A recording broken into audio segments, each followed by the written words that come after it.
noite, igreja. Graça e paz em nome do Senhor Jesus. Com muita alegria estamos aqui mais uma vez reunidos no nome de Jesus para aprendermos mais a sua palavra. Nessa noite, você que está aí me assistindo, eu lhe peço que você dê um like aí no nosso canal e se inscreva também, para que isso seja divulgado e venha alcançar mais vidas, né? E nessa noite nós estamos aqui novamente para partilhar o pão vivo que desceu dos céus, que é a palavra de Deus. E nessa noite eu trago aqui um assunto muito interessante, um assunto que nós precisamos refletir, que nós precisamos aprender a conviver com a realidade da palavra. Porque durante muito tempo a gente fica um pouco sufocado com o poder das repetições. Ou seja, aquilo que a gente aprendeu desde criança, ditados populares, tudo isso vem entranhado na nossa mente e fica então escrito no subconsciente. E tudo isso traz um resultado negativo. Mas Deus, sabendo de tudo, Ele já prescreveu uma receita abençoada para que nós possamos então alcançar a libertação, alcançar a transformação, a vida abundante e tudo aquilo que Ele preparou com muito amor, com muito carinho, para que nós vivêssemos então uma vida abundante. Eu quero ser breve, eu não vou estender muito para que vocês possam assimilar, mas eu gostaria que vocês acompanhassem comigo nas Escrituras para que a gente possa então analisarmos juntos aí o teor desse assunto que será abordado nessa palestra. Então nós vamos começar com o título da palestra, né? Então vamos começar com ele. O título da palestra é A Parte que Me Cabe. Durante muito tempo da nossa vida cristã, sempre existe aquela dúvida, o que eu devo fazer, né? E o que é que Deus vai fazer. Então, tem a minha parte e tem a parte de Deus. Então, é necessário que nós tenhamos, então, um discernimento, um entendimento muito claro para que isso possa ser um recurso que vá trazer benefício para as nossas vidas. Mas se a gente não entender, esse recurso ele não vai funcionar. E vocês vão ver aqui durante as Escrituras que ele é muito importante. Então, vamos entender a parte que nos cabe. Em primeiro lugar, eu quero que você saiba de algo que talvez vai te chocar um pouco, mas é assim mesmo. É coisa nova, às vezes assusta, né? Sai fora da rotina costumeira. Então, isso tudo você entra com o novo e você tem então uma repetição, talvez escrita no teu coração, e entra algo diferente, você toma então talvez um choque. Mas o que eu vou lhe dizer essa noite é que você é responsável por tudo na tua vida e você tem que fazer tudo. Talvez você esteja pensando, não, eu sou responsável por tudo na minha vida e tenho que fazer tudo.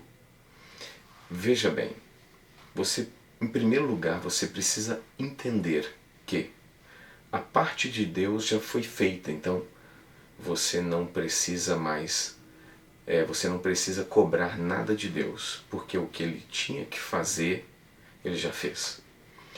Durante muitos anos você às vezes pode ter escutado assim, olha, irmão, você tem que esperar em Deus, você tem que deixar Deus fazer, você tem que isso, aquilo, e às vezes você ficou numa situação paralítica, uma situação estacionária, estagnada, e aquilo não desenvolveu na sua vida, não aconteceu nada, porque fica sempre assim, eu espero e nada acontece. Por quê? Porque existe uma parte que nos cabe, que é exatamente o que vai ser falado nessa noite. Então nós vamos começar ali em Mateus capítulo 11, versículo de número 28. Você precisa entender bem isso. Diz assim, Vinde a mim, todos vós que estáis cansados de carregar suas pesadas cargas, e eu vos darei descanso. Tomai o vosso lugar em minha canga e aprendei de mim, porque sou amável e humilde de coração. E assim achareis descanso para as vossas almas, pois o meu jugo é bom e a minha carga é leve. Em primeiro lugar, você precisa entender que existe aqui um verbo dizendo vinde. Então, se você não for a Jesus, então ele não virá a você. Porque o que ele tinha que fazer por toda a humanidade já foi feito. Então ele já se sacrificou, ele já pagou os nossos pecados, ele deixou as portas do reino abertas. Então, aquele que tem sede, beba da água da vida. Então, a ação é nossa. Então, você tem que ir. Então, vinde a mim, todos vós estáis cansados e sobrecarregados. Em outras versões, e eu vos aliviarei. No versículo de número 29, diz, tomai vosso lugar em minha canga. Tomai, você precisa tomar o seu lugar. Você precisa se assentar no seu lugar. E aonde é o teu lugar? São essas coisas que precisam ser bem colocadas. Lembra que em algumas palestras anteriores eu falei sobre que ele nos entronizou com Cristo nas regiões espirituais. Nós somos entronizados, ou seja, foi colocado um trono para que nós viéssemos a assentar nele nas regiões espirituais. Confirmando isso, a autoridade que nos foi dada está em Apocalipse, que diz que ele constituiu para si reis e sacerdotes. Então nós temos que reinar neste mundo e como sacerdote nós temos acesso a Deus, nós temos acesso ao reino espiritual e levamos pessoas ao arrependimento por meio do nosso sacerdócio para que conheça então o Deus a quem nós tanto falamos e servimos. Então existe um lugar. Se você não tomar este lugar, a sua vida vai continuar estacionária. Talvez alguns poucos milagres, alguma coisinha aconteça, mas você vai viver de coisinhas em coisinhas. Isso não é legal. Então você precisa encontrar o teu lugar. Você tem um lugar a ocupar. Então você precisa tomar o vosso lugar em minha canga.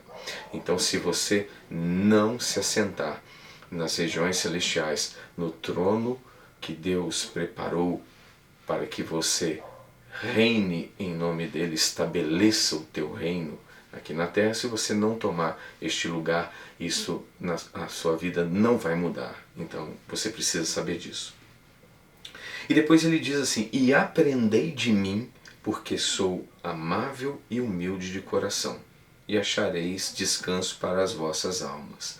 Depois que você se assenta, você precisa aprender a reinar, aprender o seu sacerdócio.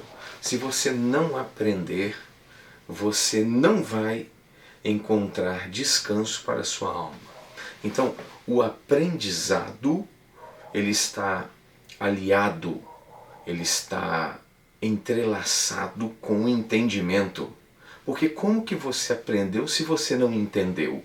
Então é complicado, você precisa aprender entendendo. Então é algo que acontece junto. São duas coisas que caminham juntas. Então você precisa ter o entendimento. Quando isso ocorre e você está sentado, você deu o primeiro passo, você foi a Jesus, você então tomou o seu lugar, e depois que você tomou o teu lugar, você então aprendeu e entendeu, automaticamente, ainda que você não saiba tudo, só de você já estar neste estado de aprendizado e entendimento, você já está encontrando uma constante chamada descanso, conforto. Você então vai perceber que aquela ansiedade, essa coisa pesada da vida, ela sai. Você fica bem mais leve, você fica bem melhor, você fica bem mais humorado, você fica uma pessoa alegre, uma pessoa sorridente, uma pessoa que transforma ambientes. Por quê? Porque você deu os teus passos. Porque a parte de Jesus, que é um Deus perfeito, não precisa ser cobrada porque Ele já fez tudo. Ele já fez. Ele não vai fazer, Ele já fez, deixou tudo pronto para você entrar no reino, tomar o seu lugar, aprender e viver uma vida de descanso, de conforto na sua alma. Tá? Continuando aqui, nós vamos para o livro de Tiago, no capítulo 4, versículo de número 8. Vocês precisam ver como que os versículos estão se alinhando, eles se reúnem em torno da verdade, porque eles são a verdade, eles compõem a verdade. Então não pode haver desalinhamento.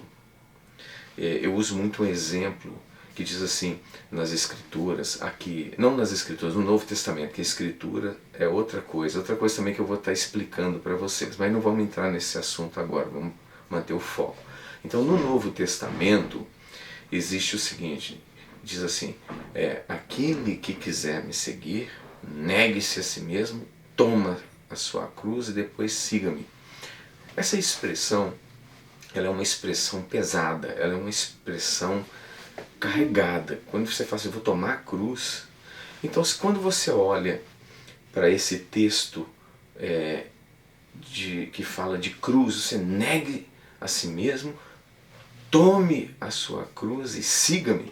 Você vê que você tem que passar por um sofrimento para seguir Jesus. Você vai andar em sofrimento, uma vida pesada.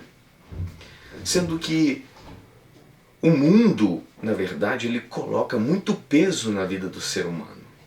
O ser humano é levado ao escárnio, o ser humano é levado à mendigança, o ser humano é levado à miséria, o ser humano é levado à destruição por meio das drogas. É peso, isso é pesado.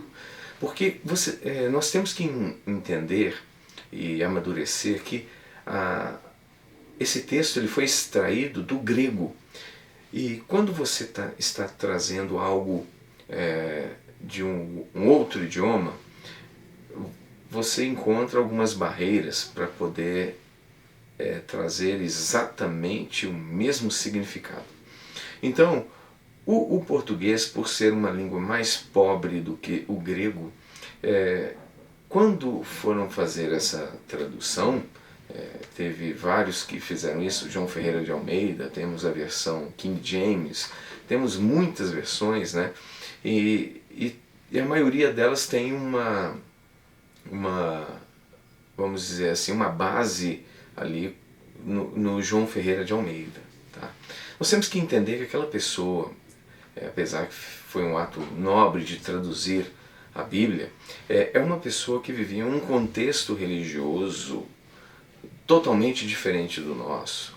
Ele viveu uma época mais rigorosa, de muito peso religioso. Então, quando nós praticamos o princípio da hermenêutica, nós observamos que o contexto em que este homem que traduziu a Bíblia, ele vivia, era totalmente diferente. Então isso provoca uma influência na tradução. Por exemplo, esse texto, quando nós vamos revisar do grego, está dizendo assim, se você quiser me seguir, você não deve pensar somente em si mesmo, egocentricamente.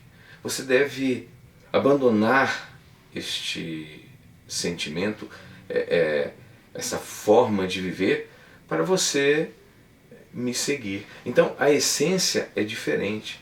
Porque quando você fala, toma a sua cruz e siga-me, você entra em desalinhamento com vinde a mim, vós que estáis sobrecarregados, cansados e sobrecarregados, que eu vos aliviarei. Peraí, ele me chama para me aliviar, mas eu tenho que pegar uma cruz cruz, sinal de morte, de sofrimento, pois ele foi sacrificado, né? Carregando ele mesmo sobre madeira os nossos pecados. Então, ele morreu por todos. Então, a ação sacrificial, aquela tortura, aquele calvário pesado, ele levou no nosso lugar, para que nós tenhamos uma vida suave e leve, conforme ele nos chamou. Então, a interpretação do texto é essa. Jesus está te chamando para te aliviar. Tá? Então, você vai receber carga suave. Não é para você carregar uma cruz e sair rastejando, sangrando a vida inteira. Não é este o sentido do texto, de forma alguma. Pois ele não entra em contradição. Ele não iria dizer, você pega a sua cruz, venha sangrar comigo, depois te chama, vinde a mim, porque se você estiver cansado eu vou te aliviar. Então, peraí, qual das duas propostas eu devo seguir? Então não são duas propostas, são a mesma proposta. A proposta de descanso, de alívio. E não traga o marco do cristianismo, onde os discípulos passaram as lutas daquela época para a sua vida, porque existe um tempo determinado para todo o propósito debaixo do sol. O teu tempo, a tua dimensão de vida é de uma forma. Aquilo que aconteceu foi algo direcionado e você não pode trazer o que foi lá para a sua vida. Você tem que viver a sua vida em Deus. Isso eu vou estar explicando em outras palestras. É porque nós precisamos interpretar muito bem as Escrituras se quisermos viver uma vida abençoada, uma vida tranquila, uma vida gostosa de se viver. Continuando então, nós vamos para o livro de Tiago 4:8. Eu parei a abrir esse parêntese aí para você entender o teor da influência das traduções, tirar esse peso que sempre foi passado isso de forma religiosa.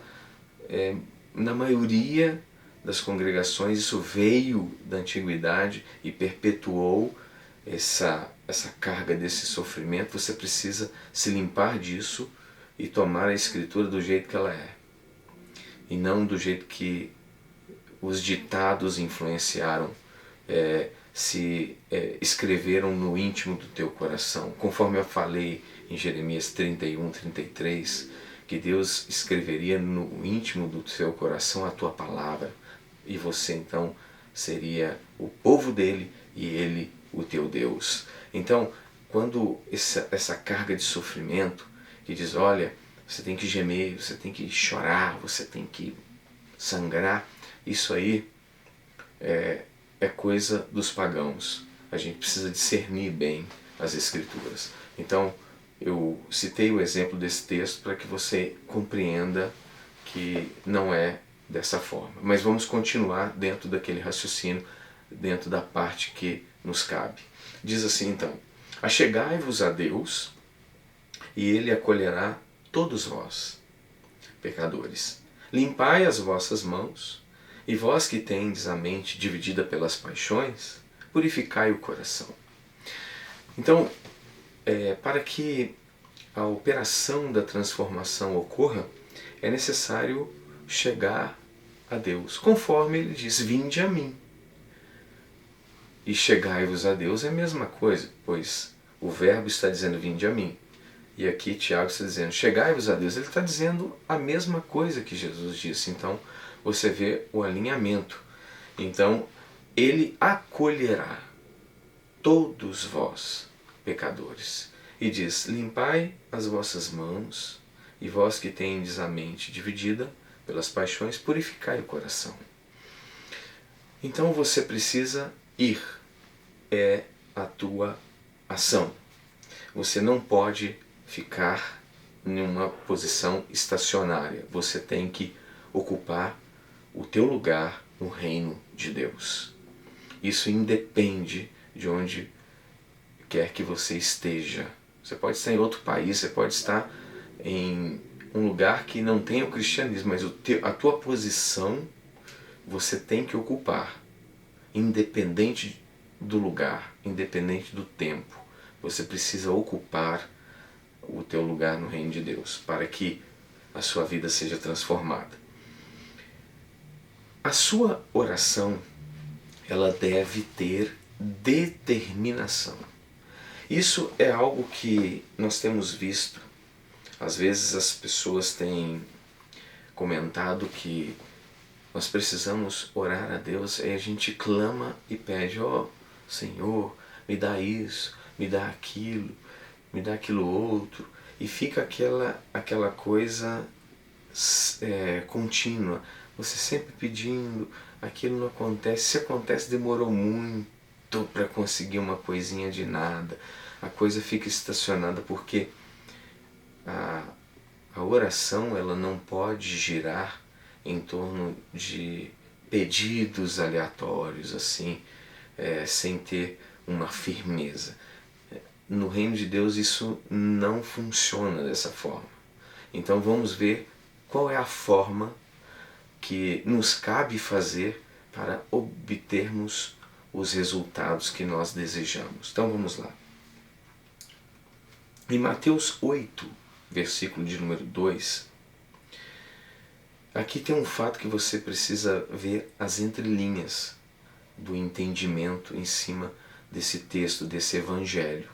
Veja bem, eis que um leproso, tendo aproximado, adorou-o de joelhos e clamou: Senhor, se é da tua vontade, podes purificar-me. Vamos entender aqui. Esse leproso chegou diante de Jesus com uma afirmação, com uma determinação. Ele tinha somente uma dúvida, mas ele estava com uma afirmação acerca do poder de Deus. Então ele chega para Jesus, ajoelhou, e o adorou e clamou. Como que ele clamou? Ele diz uma afirmação: Senhor, se é da tua vontade, tu podes me purificar. Ele não diz assim: Senhor, o Senhor pode me purificar. Não. Ele não disse assim: Senhor, me purifica. Ele não pergunta, ele afirma. Ele diz: olha, eu sei, se o Senhor quiser, isso eu não sei se o Senhor quer ou não, porque eu não compreendo muito bem, mas eu sei que se o Senhor quiser, o Senhor pode me purificar. Aí, na resposta, que é o próximo versículo, ele diz: eu quero, fique limpo. Então, quando você entra para falar com Deus com a afirmação, com a determinação, você então provoca uma reação da parte de Deus para com você, da parte de Deus para com a sua necessidade, porque você está determinando, você está dando um passo consciente, sabe o que quer e vai em direção ao verbo, aprende, aplica o que aprendeu, determina e as coisas acontecem. Em Mateus, no mesmo capítulo 8, você vai passar do 2, então você vai lá para o versículo de número 8. Nós vamos ler até o versículo de número 10. Mas preste atenção também o mesmo teor da oração que esse homem vai fazer aqui, o centurião. Presta atenção. Ao que respondeu o centurião: Senhor, não sou digno de receber-te sobre o meu teto. Mas dize apenas uma palavra e o meu servo será curado. Porque eu também sou homem debaixo de autoridade e tenho soldados às minhas ordens. Digo a um vai e ele vai, e a outro vem e ele vem. Ordeno ao meu servo, faze isto, e ele o faz. Ao ouvir isto, Jesus maravilhou-se e disse aos que o seguiam, com toda certeza vos afirmo que nem mesmo em Israel encontrei alguém com tão grande fé. Não é isso que a gente quer? Maravilhou-se Jesus. Então, isso foi algo, Jesus ficou maravilhado, ficou feliz, ficou alegre, falou, puxa vida, que fé maravilhosa, que fé linda. Olha a determinação. Veja o que ele diz. Mas dize apenas uma palavra e o meu servo será curado. Ele disse uma determinação. Diz uma palavra e o meu servo será curado. Ele não pediu, ó Senhor, cura o meu servo. Não. Basta uma só palavra e o meu servo será curado. Então, a sua postura em oração tem que ser diferente. Se você não trabalha com afirmações e você trabalha com indagações, você é um clamor fraco, é um clamor duvidoso, eu estou te dizendo que os teus resultados serão diferentes. Você precisa trabalhar com afirmação, com determinação. A Bíblia nos mostra claramente, nós precisamos imitar a Deus. Nós somos imitadores de Cristo. Quando nós analisamos, lá em Isaías, ele diz, assim como eu pensei, se efetuará. E como determinei, sucederá. É assim que Deus nos ensina, porque nós temos que copiar dele e não de religiões, de ditados populares, da consciência coletiva da sociedade. Se a gente ficar olhando essas coisas, a gente não vai a lugar nenhum. Então assim como eu pensei, se efetuará. E como determinei, sucederá. E ponto final. Não tem margem, não tem outro caminho. É o único caminho. Então, nós precisamos entender isso. Ou afirma e vive, ou duvida e morre. Então, são dois caminhos. Nós temos que decidir o que nós precisamos fazer. Então, esta é a palavra de Deus. É assim que está escrito. Esse homem, com essa determinação, sabendo que palavra tem poder e que a palavra do verbo é uma palavra que o que ele falar vai acontecer, então ele já foi certeiro. Basta uma palavra e meu servo será curado. E se você ler o texto todo, eu estou abreviando para não ficar muito extensa a palestra, mas se você for ver o texto inteiro, você vai observar durante a conversa que Jesus ficou muito satisfeito e falou assim, eu irei curá-lo. Ele disse, não, eu não sou digno de te receber, basta só uma palavra. Então, basta uma palavra, ele já chegou firme. Então, essa é a posição, essa é a parte que te cabe. Outra coisa, o ativismo exacerbado é desnecessário. Às vezes você fica muito agitado, faz muita coisa, eu vou fazer isso, eu vou fazer aquilo outro, porque aí eu vou chamar atenção, vou fazer aquele monte de coisa. Lembra do chamado, do vinde a mim. Olha só que interessante, esse negócio de fazer muita coisa. Eu me lembro uma vez que eu estava participando, se eu não me engano, eu ia filmar um evento, chamava, era um evento do círculo de oração, de uma determinada igreja. E lá eles queriam que eu fizesse a gravação.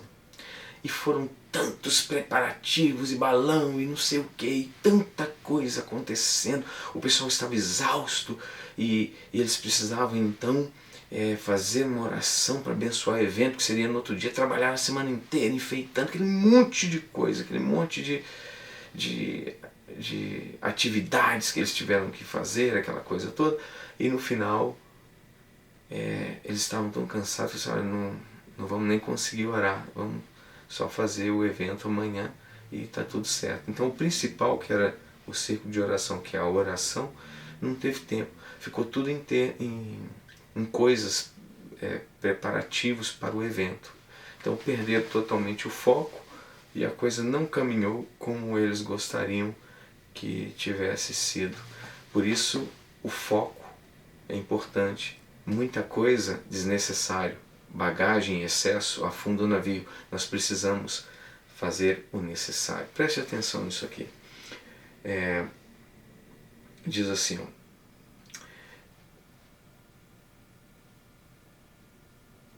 aquela mulher,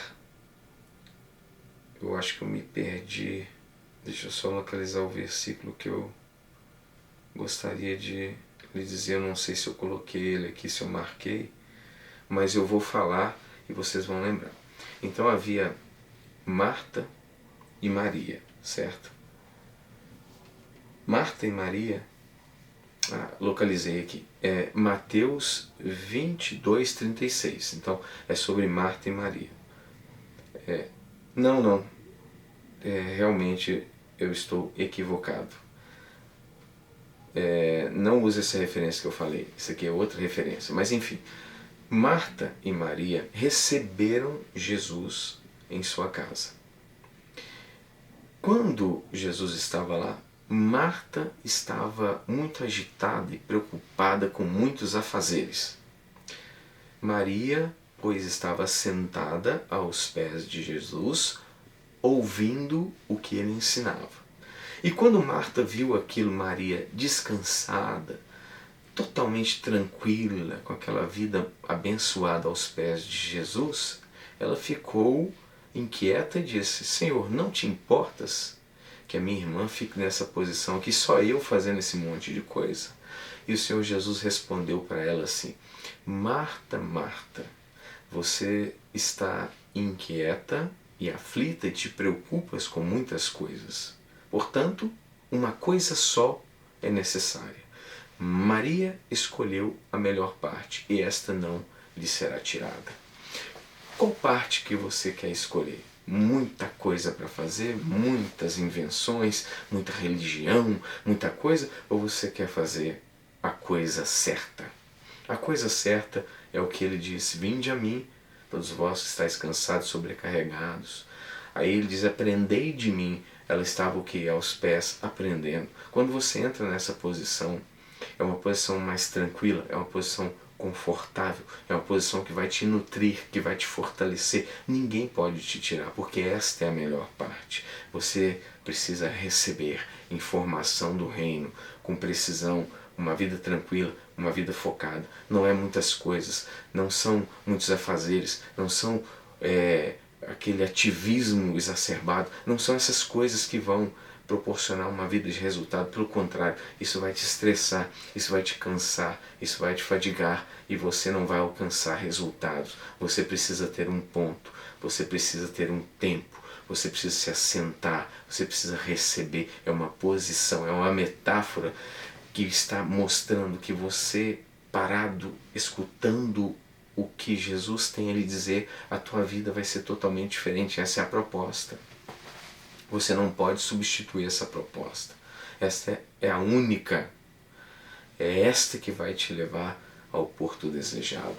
Você precisa compreender isso. Então, não cometa um ativismo grande, porque o ativismo ele só vai sugar a tua energia e o teu tempo para com Deus. Nós precisamos entender também uma outra coisa. Essas informações que nós recebemos durante muitos anos nas nossas vidas são ditados populares, são coisas que o meio religioso também fala. Você precisa ver para crer. O negócio é assim, não pensa que essa coisa vai ser fácil não, porque a vida é amarga, a vida é isso, a vida é difícil, a vida é assim, é assado, e você então está cheio, aquilo já passou para o seu subconsciente. E quando você tem uma informação como essa no subconsciente, ele cria uma realidade distorcida da qual você deveria viver. Então, a informação, ela é um executável. Então, quando você tem uma convicção em cima de um ditado, em cima de algo distorcido da verdade, a tua realidade também vai ser distorcida. Porque é de dentro do coração dos homens é que procedem os maus desígnios. Por que saem os maus desígnios de dentro do coração dos homens? Porque a informação distorcida está no seu interior. Enquanto aquela informação está lá, o exterior vai corresponder ao interior. Então por isso que precisa se cumprir em nós Jeremias 31, 33. No final vou até ler esse versículo de novo, porque é importante você criar uma associação benéfica com a palavra de Deus nisso aí. Então veja bem, a informação distorcida cria a realidade distorcida. Agora veja bem como que pessoas se comportaram depois de caminhar com Jesus aproximadamente 3 anos. Não vamos entrar muito em detalhes teológicos, mas vamos trabalhar de forma resumida. Veja bem, em João 20, 27, olha o que aconteceu. Então dirigiu-se a Tomé, dizendo: coloca o teu dedo aqui, vê as minhas mãos. Estende a tua mão e toca no meu lado. Agora, não sejas um incrédulo, mas crente. Ao que e Tomé confessou a Jesus: meu Senhor e meu Deus. Ao que Jesus lhe afirmou: Tomé, porque me vistes, acreditastes? Bem-aventurados que não viram e creram. Então, essa coisa que você tem que ver para crer, esse negócio que é passado aí de geração em geração, esses ditados, produziu uma realidade distorcida na vida de Tomé, que nem depois de todos os milagres, de tudo que Jesus fez, de todas as notícias correndo em toda a terra, ele ainda precisou tocar lá, precisou ver a marca da lança no lado de Jesus, precisou ver ali que realmente era ele, senão ele não ia acreditar. Então, essas coisas, elas contaminam o homem e criam uma realidade distorcida. Você pode observar que Pedro, por exemplo, andou 3 anos com Jesus. O que Pedro aprendeu na vida dele? Violência, dá aqui, toma lá. Então, a incredulidade também, que no momento que Jesus foi condenado e foi preso, ele negou Jesus 3 vezes. Então, ele era também um homem violento. Quando Jesus estava para ser preso no Getsemane, ele sacou a espada e cortou a orelha do guarda, então do mal. Então quer dizer, é um homem que ele não aprendeu que ele deveria ser um homem pacífico. Ele não aprendeu por quê? Porque ele estava cheio no seu interior. Ele ainda, mesmo andando com Jesus, não tinha dado tempo dele reprogramar sua mente. Mas você pode observar que o apóstolo Pedro, depois que ele encontrou Jesus após a ressurreição, passou pelo Pentecostes, começou a desenvolver um relacionamento com o Espírito Santo, que é o Consolador, que ele foi e falou: não vos deixarei órfão, enviarei outro Consolador. E a vida dele mudou, o conhecimento dele se torna notório. Você vê um homem que era iletrado escrevendo cartas incríveis. Então você percebe que houve o que? A transformação, houve a reprogramação mental. Então tudo isso, toda essa esfera que a sociedade, que a etnia, que nós aprendemos a nossa etnia e todas essas coisas, elas nos contaminaram. E nós precisamos tirar isso para fora, nós precisamos limpar o nosso interior. Porque a nossa saída não é do lado de fora, é do lado de dentro. Se nós não mudarmos o interior, o exterior não vai mudar. Então é diferente, nós precisamos entender. Tomé andou com Jesus, viu muitas maravilhas, conheceu e Jesus ainda ficou triste. Falou assim: olha, porque você está me vendo é que você está crendo, você está trabalhando com visão, sendo que a fé não é por vista. Então Jesus não estava feliz, não estava maravilhado quanto o centurião. Olha a diferença, centurião nem judeu ele era. Aquele centurião era romano. Ele fez Jesus ficar maravilhado e Tomé decepcionou Jesus com esse troço aí. Então nós precisamos tirar essas coisas de dentro de nós, senão nós vamos continuar como Tomé, decepcionando Jesus. E veja que não existe um preconceito no reino de Deus, porque o homem que entendeu a palavra é romano. Então você vê que Deus não faz acepção de pessoas. Se o romano foi dignificado, por que Tomé não foi? Então o problema não é ser judeu, povo de Deus. Isso é uma ilusão. O povo de Deus não se trata de uma situação genética, carregar no sangue hereditariedade, aquela genética de pai para filho. Não é isso não. Ser filho de Deus é ser filho da fé, é ter a convicção, é trabalhar o seu interior. Continuando aqui, eu quero que você entenda também algo muito precioso, que meditar e ensinar trazem resultados positivos. Presta bastante atenção nisso aqui. Isso aqui é muito sério. Quando você vê aqui, ó, em Josué 1, versículo de número 8, já falei muito esse versículo aqui, mas você vai perceber muitas riquezas nele. Olha só. Que o livro da Torá, a lei, esteja sempre nos teus lábios. Então presta atenção, nos teus lábios. Medita nele dia e noite, para que tenhas o cuidado de agir em conformidade com tudo que nele está escrito.